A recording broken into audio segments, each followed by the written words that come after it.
Привет! Спасибо, что открыли это видео.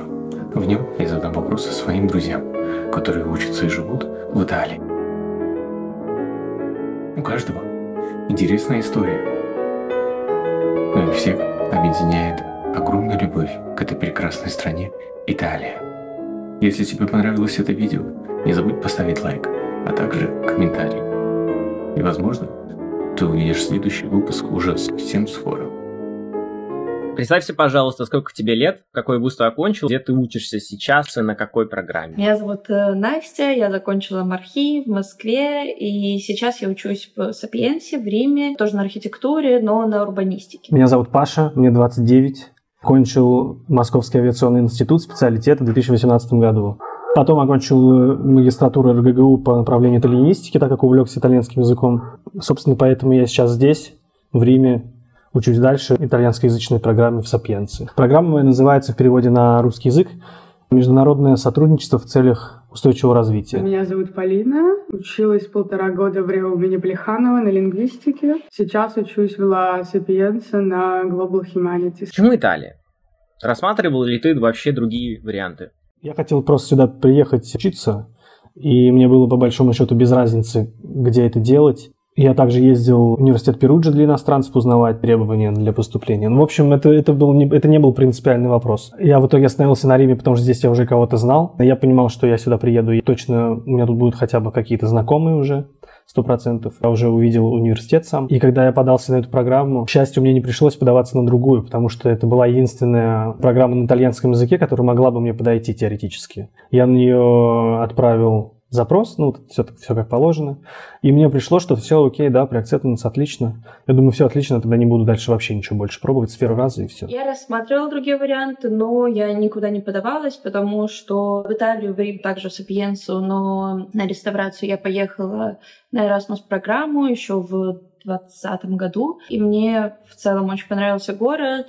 Про универ, на тот момент я не особо понимала, нравится он или нет, потому что это был ковид, все обучение было дистанционное, но вот хотелось какого-то полного экспириенса Рима, полного экспириенса Сапиенса, и в итоге выбор как-то пал на Рим, потому что в Риме Сапиенса — это самый крупный университет, там очень много разных факультетов, много всяких прикольных вещей предоставляют универ, и как-то... я же так понимаю, что ты была, когда Рим был безлюдный, то есть ты приехала первый раз в безлюдный Рим. Да.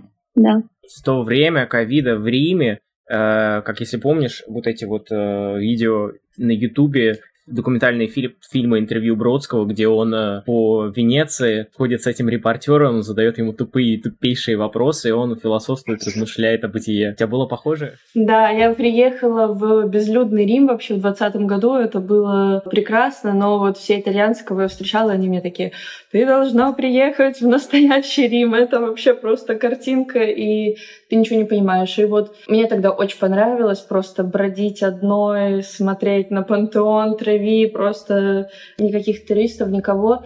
И это все классно было, но очень хотелось вот этих полных каких-то ощущений города, когда там какие-то активности постоянно устраиваются, как сейчас в целом. Если честно, если сравнивать тот Рим и нынешний Рим, мне тот больше понравился. Сейчас очень много туристов, вообще небезопасно, и ковидные времена в Риме были топ. Вот в этих всех мыслях на самом деле как-то выбор на Италию и пал, потому что как-то так. Все это бытие привело к тому, где мы сейчас. Слушай, я знаю твою ситуацию, твою историю. У тебя она довольно-таки интересная. Могла бы ты подробнее рассказать, почему ты уехала учиться за рубеж? Меня отчислили из универа по политическим причинам, и больше не было возможности получать высшее образование в России, поэтому мне пришлось уехать. На меня не шили уголовки, но на меня завели несколько административных дел.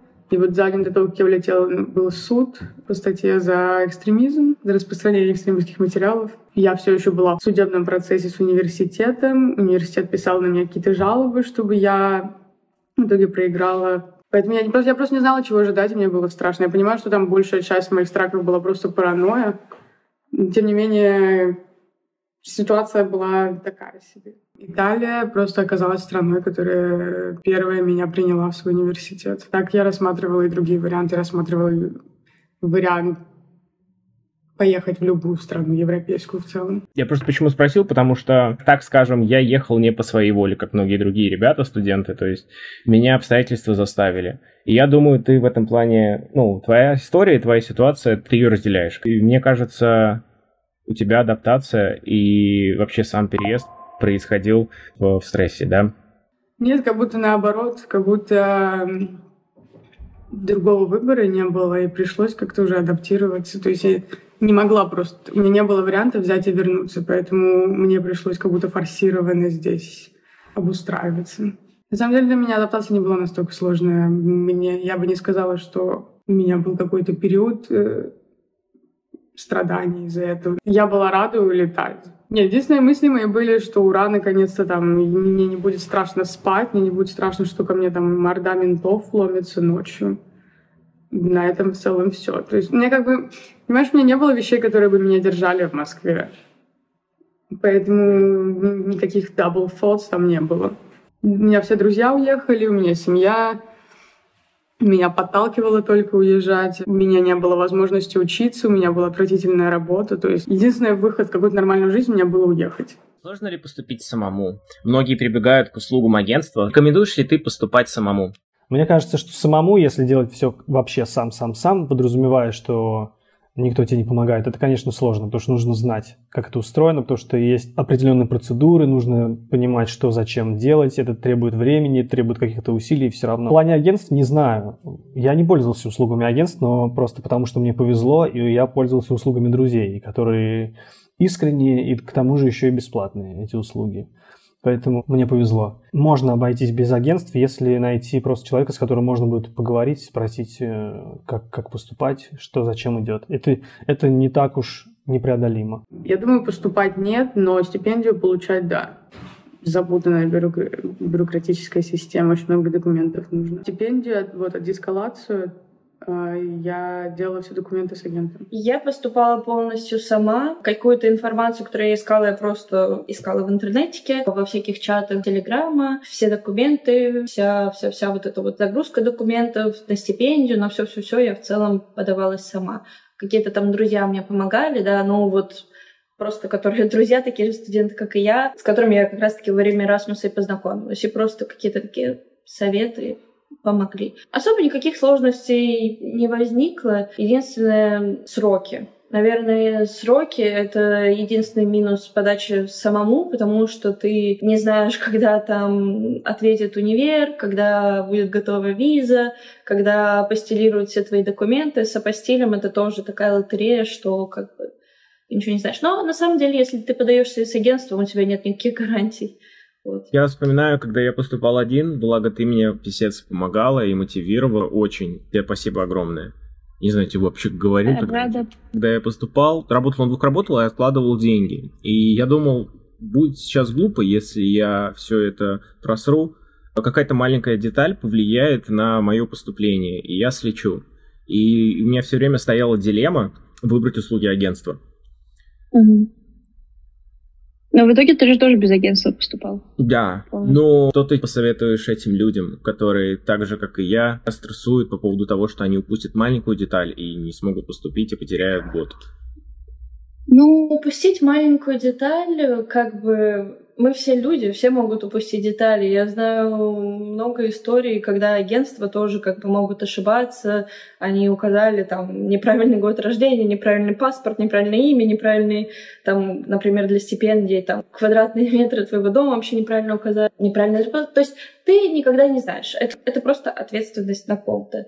Если тебе хочется эту ответственность на кого-то переложить, ты просто никакой Ой, кажется, Соня пришла. Сейчас. Ой, здравствуйте. Здравствуйте, Соня. У меня здесь интервью. Ой, я не закрыла дверь. У меня здесь Антон. Да, не слышит тебя. Чао! Ты можешь еще Соню поинтервьюировать про наше римское... Я сдала экзамен на права на итальянском.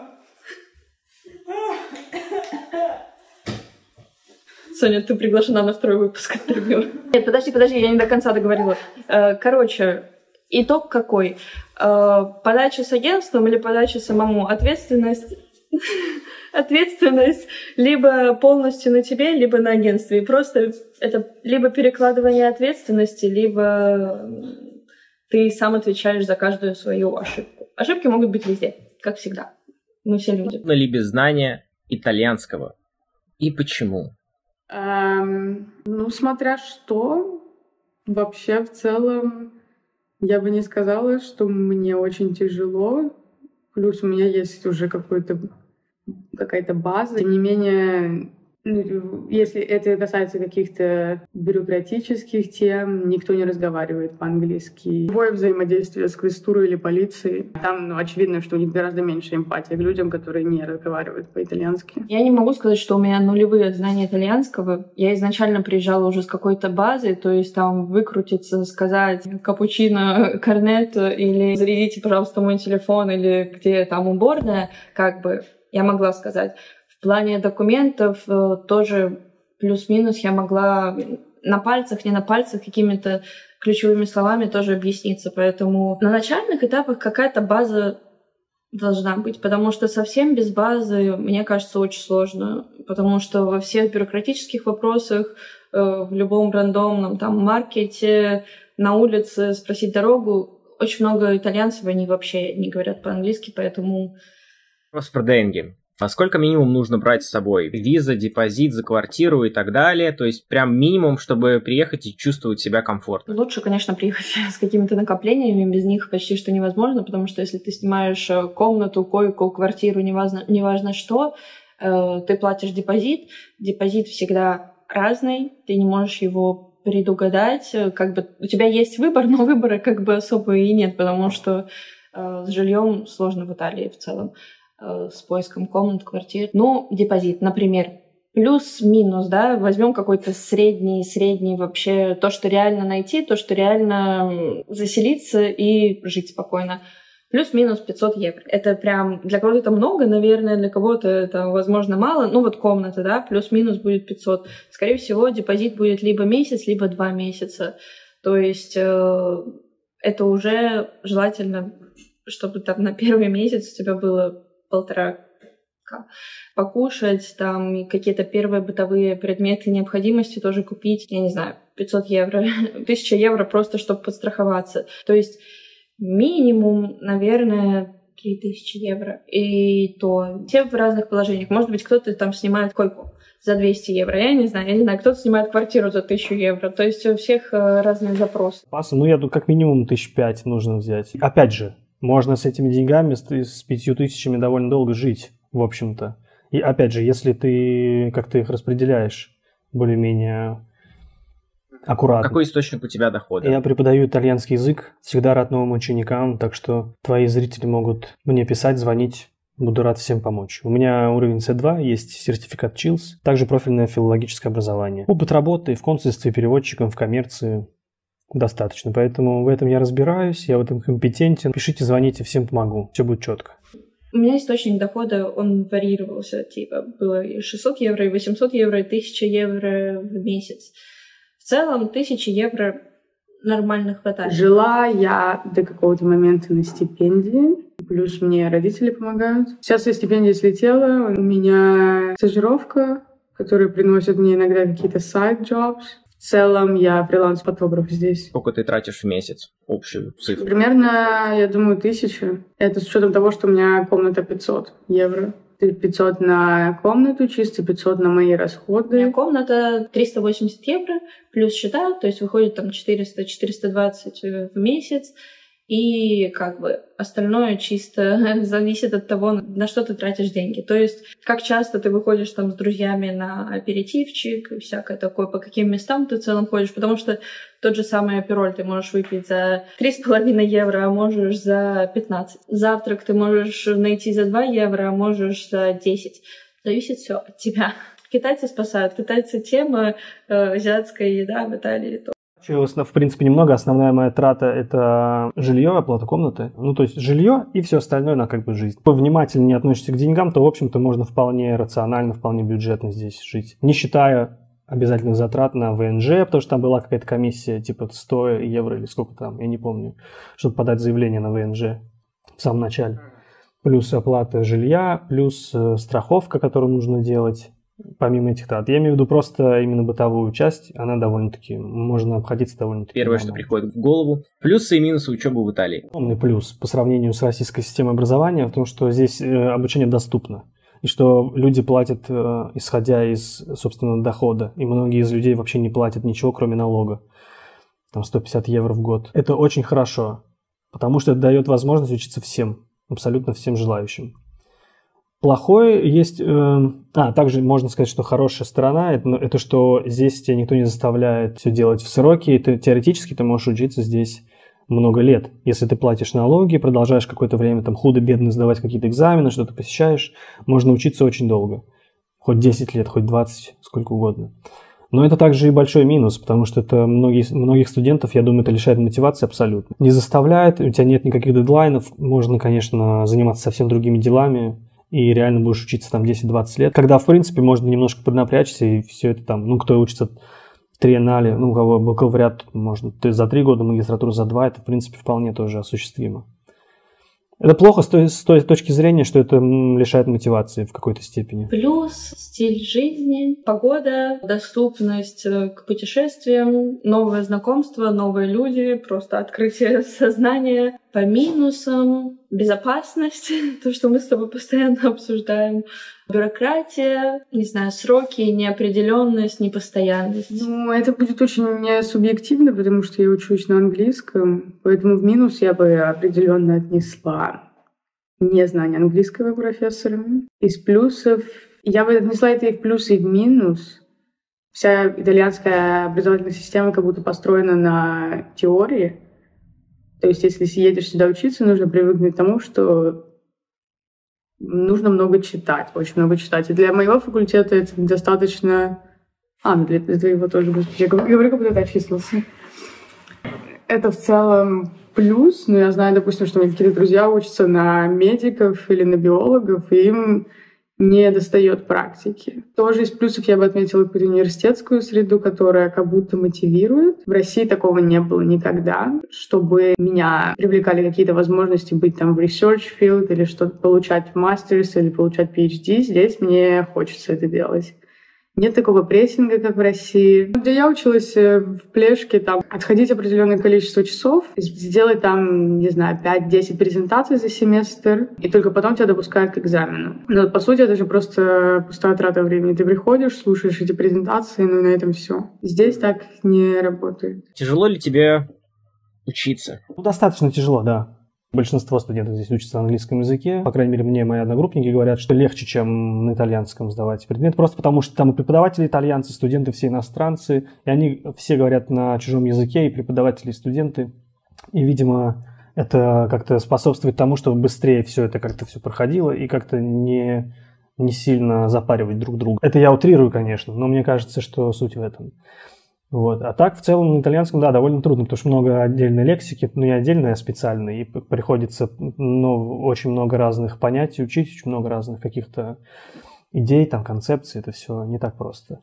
Но нормально, деваться некуда. Поначалу было сложно из-за языка, я учусь на английском, просто в целом у всех совсем разный уровень английского, разное произношение, у преподавателей, у тех же самых одногруппников, и как бы сначала первый месяц, может быть, 2. А потом... В целом нет. В Москве было сложнее точно. В миллион раз. Наверное, я бы сказала, что не так сложно, как я предполагала. Потому что здесь другой график учебы, совсем другие цели у студентов, у преподавателей. Преподаватели общаются совершенно в другом ключе с тобой. Наверное, меньше стресса, напряга и токсика.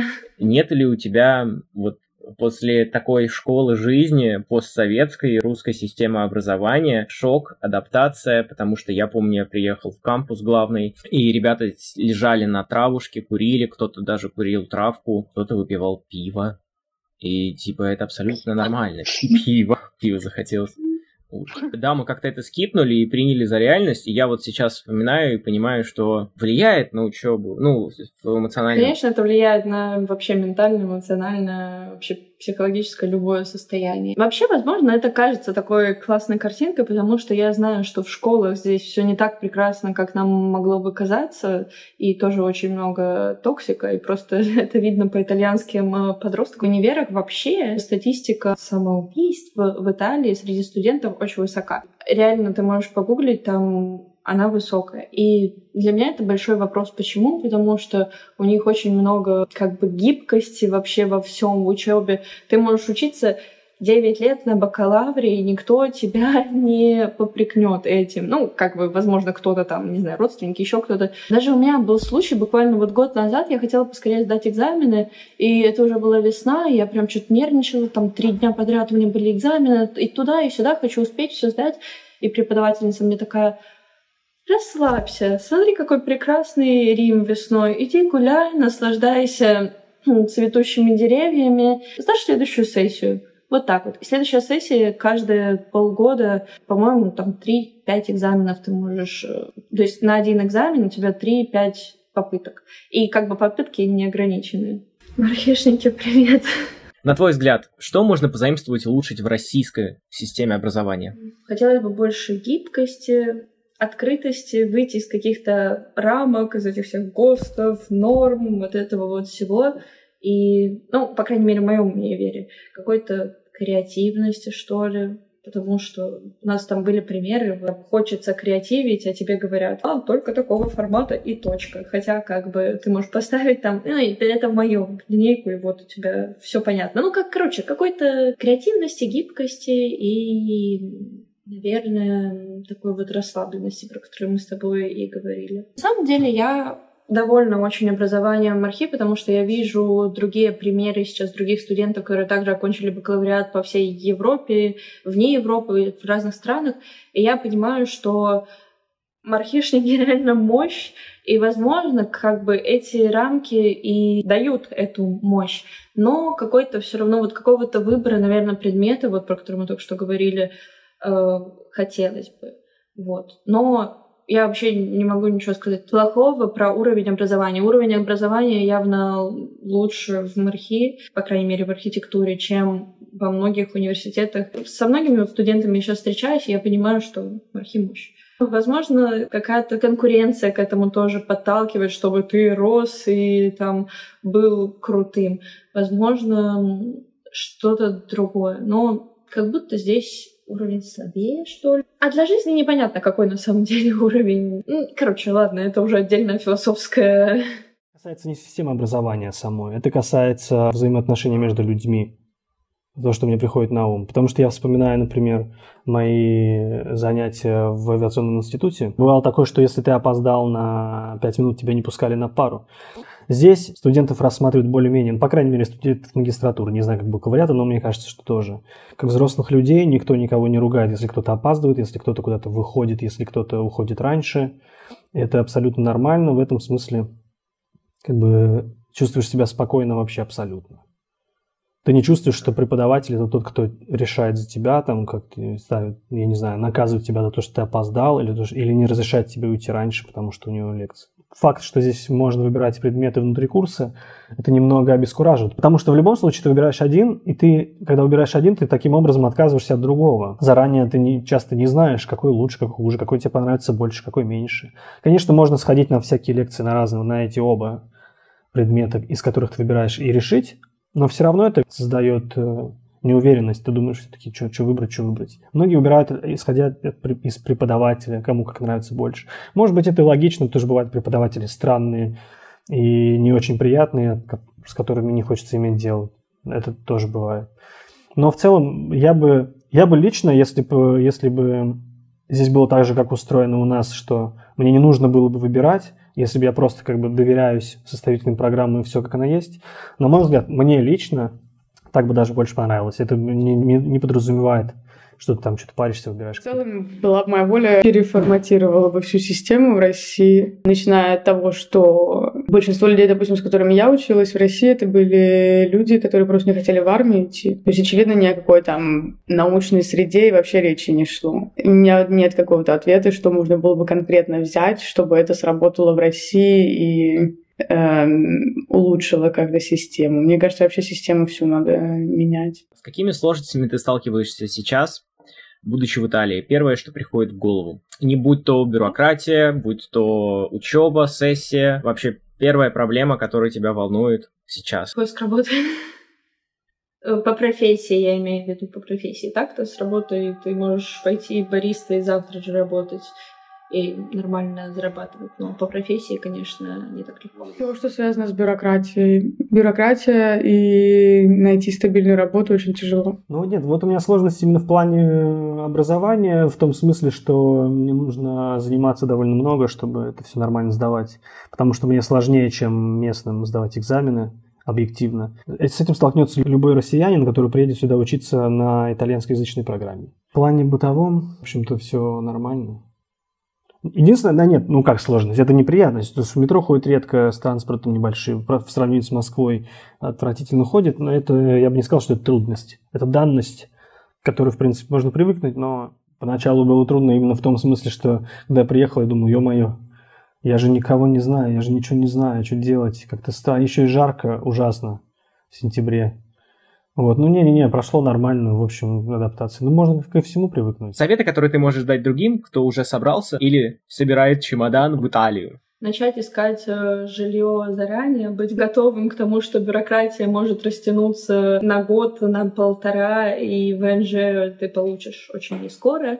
Быть готовым ко всему, реально ко всему, потому что ты едешь, по сути, в неизвестность.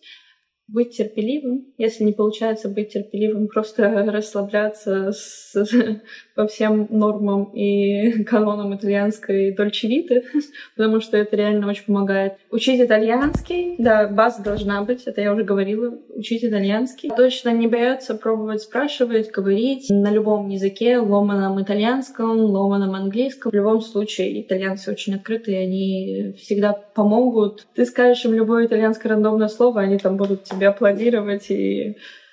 Сразу начать учить итальянский. Лучше до, конечно, но если уже завтра улетаешь, то завтра и начинать учить итальянский. Мое убеждение, глубокое убеждение в том, что если ты здесь не говоришь на местном языке, и не только здесь, я думаю, где бы то ни было, ты просто обречен всегда оставаться вот в замкнутом круге людей, которые такие же, как ты, и с которыми ты, в принципе, можешь коммуницировать. И с какой-то стороны, с концептуально, мне кажется, это плохо, потому что вы таким образом отделяетесь от мира, который вас окружает, и пытаетесь окружать проблемы вот этим сообществом вместе. Это, конечно, хорошо, но это не открывает вас в сторону этого мира, в котором вы живете. Поэтому, конечно, лучше всегда учить 100%. Несмотря на то, что если сюда приедет студент, который говорит на английском, и у него будет куча друзей со всего мира, которые тоже говорят на английском, все равно это всегда будет ограничиваться какими-то тусовками с теми, с кем ты можешь разговаривать. Культуру местную ты не интегрируешься в общество в любом случае. Без языка это невозможно. Покупайте абонемент на автобус, если не хотите платить штраф, либо платить каждый раз 1,5 евро. Абонемент себя окупает, даже на месяц. Окей, а по поводу снятия жилья или работы? Но работу, к сожалению, можно официально работать только когда получаешь ВНЖ, то есть это через год практически, в моем случае. Ну, до этого можно только неофициально работать, но неофициально не везде берут. Это всегда, берут, конечно, но это всегда типа сфера услуг. В любом случае, какие-нибудь официанты, это такой стандартный вариант. В плане жилья, опять же, мне повезло, мне не пришлось платить никакого залога. Я в этом смысле везунчик, это исключение. И, конечно, нужно, в плане жилья, наверное, можно искать заранее, но заранее ты рискуешь, потому что ты не знаешь хозяина, все. Именно поэтому, кстати, тоже очень полезно учить итальянский язык.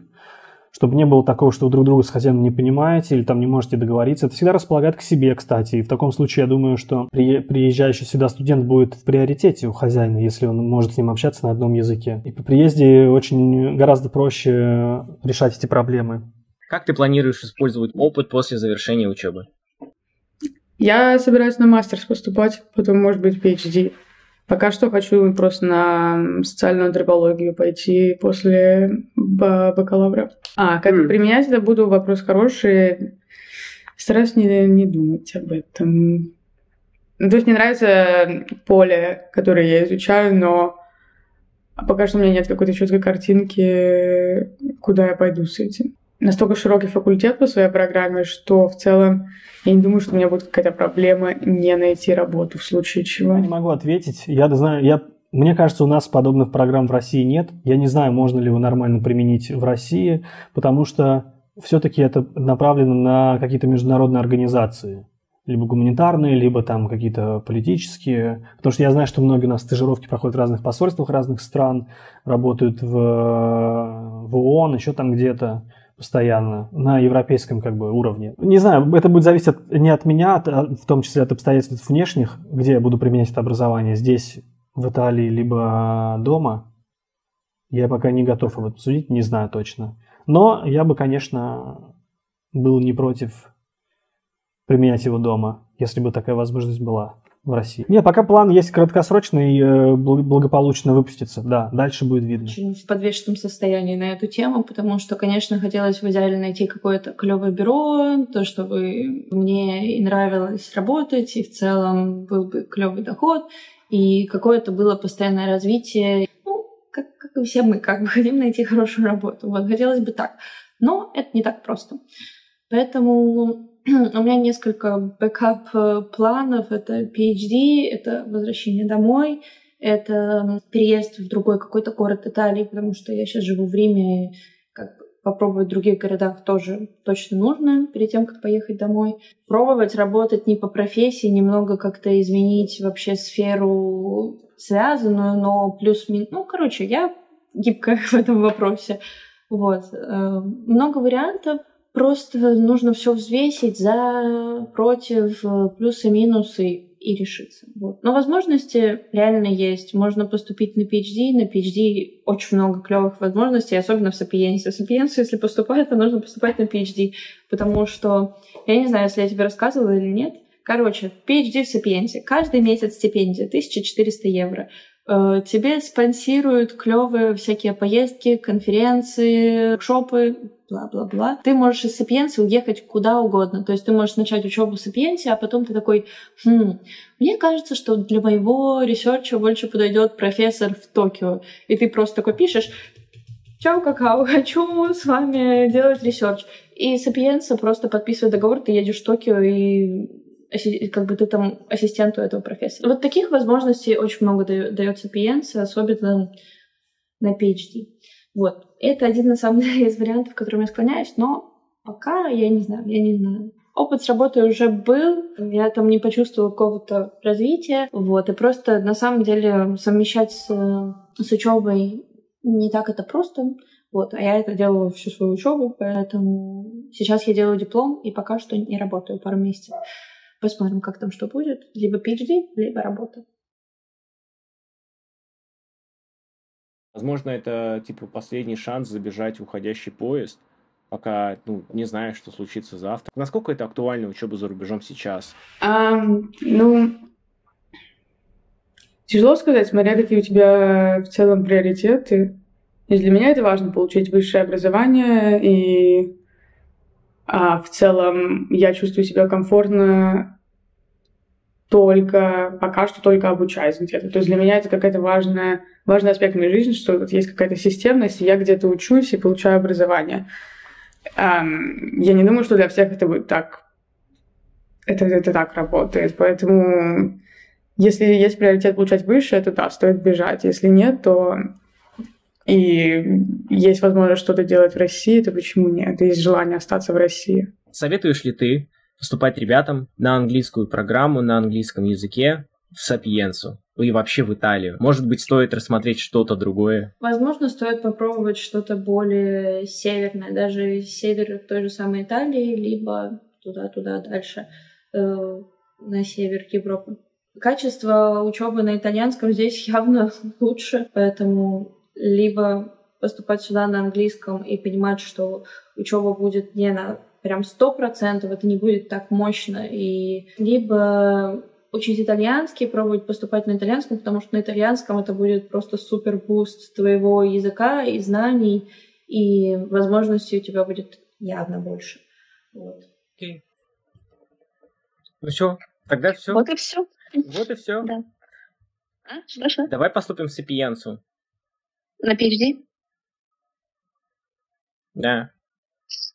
Я бы хотел. Я себя представляю профессором. Тут себе недавно новые очки купил, блин. Сейчас я покажу. Ну как, понравилось? Не забудь оставить комментарий, а также лайк, и, возможно, в скором времени ты увидишь следующий выпуск на эту тему.